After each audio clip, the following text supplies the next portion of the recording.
अमावस्या की रात थी। हवा में हल्की सी ठंडक थी और गांव के चारों ओर फैले खेतों में सन्नाटा पसरा हुआ था। मोहित अपने चाचा रमाकांत के घर के बाहर खड़ा था। उसकी आंखों में उलझन थी, माथे पर पसीना और मन में हजारों सवाल। रमाकांत चाचा गांव के सबसे बुजुर्ग और अनुभवी व्यक्ति थे। उनकी बातों में एक अलग ही वजन था। लोग उन्हें सम्मान से चाचा जी कहते थे, लेकिन उनके बारे में यह भी कहा जाता था कि उनके पास कुछ रहस्यमयी ज्ञान था जो आम लोगों की समझ से परे था। मोहित ने धीरे से दरवाजा खटखटाया। अंदर से एक भारी आवाज आई, आ जाओ मोहित, मैं तुम्हारा ही इंतजार कर रहा था। मोहित चौंक गया। उसने अभी दरवाजा खटखटाया ही था, फिर चाचा को पहले से कैसे पता था कि वह आया है। मोहित ने धड़कते दिल से दरवाजे को हल्का सा धक्का दिया और अंदर दाखिल हुआ। कमरा धुंधली रोशनी में डूबा था। एक पुराना लालटेन टिमटिमा रहा था, जिसकी रोशनी दीवारों पर अजीब आकृतियां बना रही थी। चाचा जी एक पुरानी लकड़ी की कुर्सी पर बैठे थे। उनकी आंखें मोहित को ध्यान से देख रही थीं, जैसे उसके भीतर कुछ टटोल रही हों। तुम्हें आखिरकार आना ही पड़ा मोहित, चाचा जी ने धीमे स्वर में कहा। चाचा जी, आपने मुझे क्यों बुलाया और आपको कैसे पता था कि मैं आऊंगा? मोहित ने कांपते हुए पूछा। चाचा जी हल्का सा मुस्कुराए, फिर धीरे से बोले, कुछ बातें बताने का समय आ गया है। यह तुम्हारे पिता की आखिरी इच्छा थी कि मैं तुम्हें यह सब बताऊं। मोहित की आंखें चौड़ी हो गईं। पापा की आखिरी इच्छा? उसके पिता की मृत्यु एक रहस्यमयी दुर्घटना में हुई थी और मोहित ने हमेशा महसूस किया था कि कुछ बातें उससे छुपाई गई हैं। यह सिर्फ एक दुर्घटना नहीं थी मोहित, चाचा जी ने कहा। यह एक अभिशाप था जो हमारी पीढ़ियों से चला आ रहा है। कमरे में अचानक एक सिहरन दौड़ गई। कमरे में सन्नाटा छा गया। लालटेन की रोशनी हल्की हल्की कांप रही थी, जैसे हवा में कोई अदृश्य ताकत बह रही हो। मोहित की आंखें चाचा की ओर जमी थीं, लेकिन उसका मन बीते दिनों की यादों में उलझा हुआ था। क्या मतलब चाचा? यह अभिशाप कैसा? चाचा जी ने गहरी सांस ली और बोले, तुम्हारे पिता भी इस रहस्य को जानते थे मोहित, और इसी रहस्य की वजह से उनकी मृत्यु हुई। मोहित का दिल तेजी से धड़कने लगा। उसे अपने पिता की रहस्यमयी मौत याद आ गई। एक सुनसान सड़क पर उनकी कार पेड़ से टकरा गई थी, लेकिन गांव में हमेशा फुसफुसाहट होती थी कि वह कोई आम दुर्घटना नहीं थी। चाचा ने धीरे से अपनी पुरानी लकड़ी की अलमारी खोली और अंदर से एक पुराना तांबे का लॉकेट निकाला। लॉकेट पर अजीब सी नक्काशी थी जो मोहित ने पहले कभी नहीं देखी थी। यह हमारी विरासत है मोहित, चाचा बोले। यह लॉकेट पीढ़ियों से हमारे परिवार में चला आ रहा है और यही हमारे परिवार की सबसे बड़ी मुसीबत भी है। कैसे? मोहित ने धीरे से पूछा। चाचा ने लॉकेट को मोहित की हथेली में रख दिया। अचानक मोहित के शरीर में एक झुरझुरी दौड़ गई। उसे ऐसा लगा जैसे किसी ने उसके कानों में फुसफुसाया हो। तुम्हें इसका सच जानना होगा, वरना तुम भी अपने पिता की तरह। चाचा जी का स्वर कांप उठा। मोहित का हाथ ठंडा पड़ गया। वह लॉकेट को घूर रहा था, जैसे कोई अनजानी शक्ति उसे अपनी ओर खींच रही हो।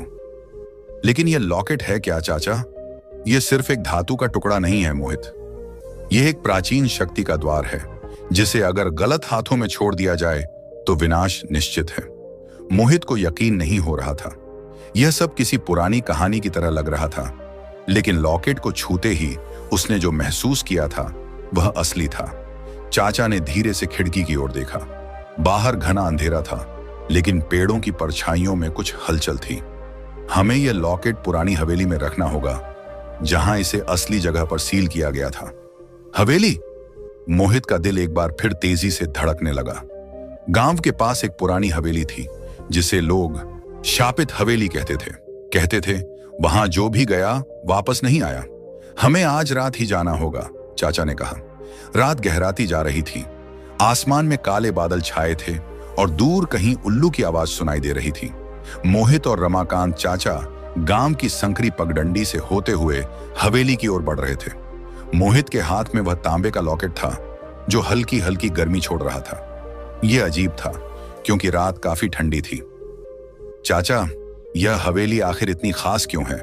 मोहित ने चलते चलते पूछा। यही वह जगह है जहां यह अभिशाप शुरू हुआ था, चाचा जी ने गंभीर स्वर में कहा। कौन सा अभिशाप? चाचा जी रुक गए। उन्होंने चारों ओर देखा। जैसे यह सुनिश्चित करना चाह रहे हों कि कोई उन्हें सुन तो नहीं रहा। फिर धीमी आवाज में बोले, 100 साल पहले हमारे पूर्वजों ने एक गलती कर दी थी।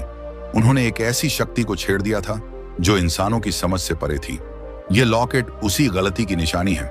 जब तक यह अपनी असली जगह पर वापस नहीं रखा जाता, यह हमारे परिवार के लिए खतरा बना रहेगा। मोहित की सांसें तेज हो गईं। और अगर हम इसे सही जगह नहीं रख पाए तो? चाचा ने गहरी सांस ली। तो हमारी मौत तय है। मोहित और चाचा हवेली के मुख्य दरवाजे के सामने खड़े थे। यह एक विशाल पुरानी इमारत थी जिसकी दीवारों पर काई जमी थी। दरवाजे पर बड़ा सा लोहे का ताला लगा था, लेकिन जैसे ही चाचा ने लॉकेट को ताले के पास किया, एक तेज आवाज के साथ ताला खुद ब खुद खुल गया। मोहित का गला सूखने लगा। दोनों ने धीरे से दरवाजा खोला। अंदर घुप अंधेरा था। चाचा ने एक लालटेन जलाई जिससे दीवारों पर अजीब सी छायाएं बनने लगीं। हम अंदर जा रहे हैं मोहित, चाचा जी ने कहा। जो भी हो, पीछे मत हटना। जैसे ही वे अंदर दाखिल हुए, दरवाजा अपने आप तेज आवाज के साथ बंद हो गया। दरवाजा जोर से धड़ाम की आवाज के साथ बंद हुआ, जिससे पूरा कमरा हिल गया। मोहित ने तुरंत पलटकर दरवाजा खोलने की कोशिश की, लेकिन वह अंदर से बंद हो चुका था। चाचा, ये क्या हो रहा है? रमाकांत चाचा की आंखें गंभीर थीं। उन्होंने लालटेन को ऊपर किया और हवेली के अंदर के माहौल को देखा। पुराने फर्नीचर पर धूल की मोटी परत जमी थी। दीवारों पर जाले लटक रहे थे और फर्श पर कहीं कहीं खून जैसे लाल धब्बे थे। हमें जल्दी करनी होगी, चाचा जी ने कहा। यहां बहुत देर रुकना खतरनाक हो सकता है। मोहित के मन में कई सवाल थे, लेकिन इस माहौल ने उसके होंठ सिल दिए। तभी ऊपर की मंजिल से किसी के चलने की आवाज आई। मोहित का शरीर ठंडा पड़ गया। मोहित और चाचा जी ने धीरे धीरे लकड़ी की पुरानी सीढ़ियों की ओर कदम बढ़ाए।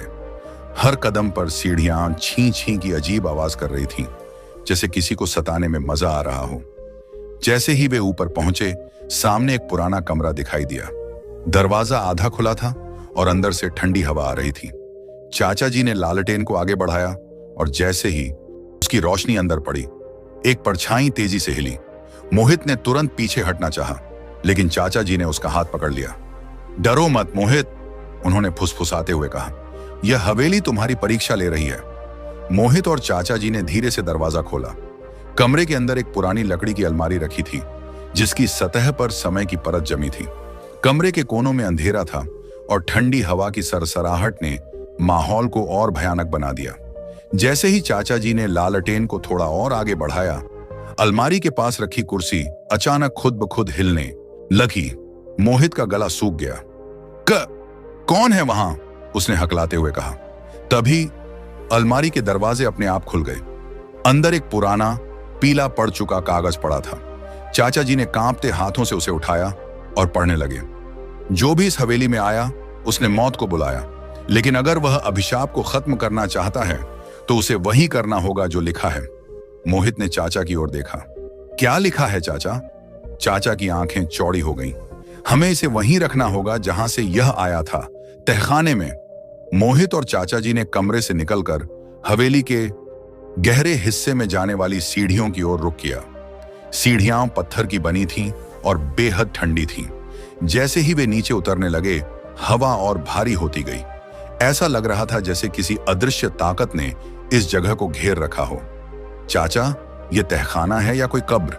मोहित ने कांपते हुए कहा। चाचा जी ने कोई जवाब नहीं दिया। वे बस लालटेन को आगे बढ़ाते रहे।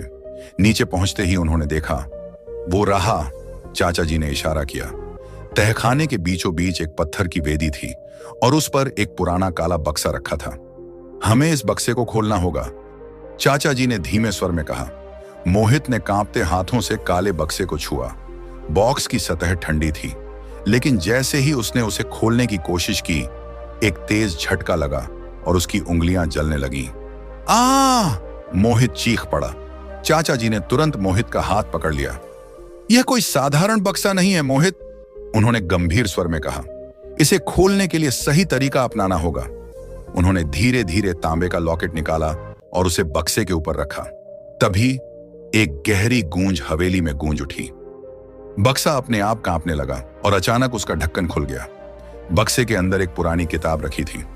उसकी जिल्द पर अजीब से प्रतीक बने थे और जैसे ही चाचा जी ने उसे उठाया, हवेली की दीवारों से फुसफुसाहट सुनाई देने लगी। यह क्या हो रहा है? मोहित ने घबराकर पूछा।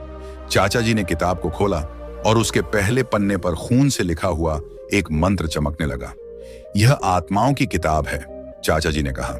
हमारे पूर्वजों ने जिन आत्माओं को कैद किया था, वे अब जाग रही हैं।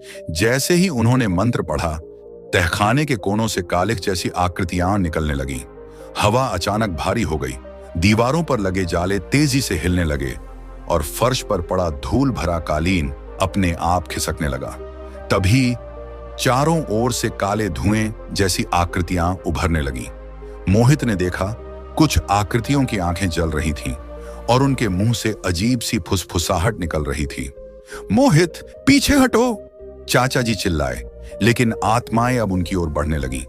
चाचा जी ने तुरंत किताब के पन्ने पलटे और जोर से एक मंत्र पढ़ना शुरू किया। लेकिन जैसे ही उन्होंने मंत्र पढ़ा, अस्तु कृपाया स्वाहा, तभी पूरी हवेली हिलने लगी। जैसे ही मोहित ने अंतिम मंत्र पढ़ा, हवेली की दीवारें दरारों से भरने लगीं।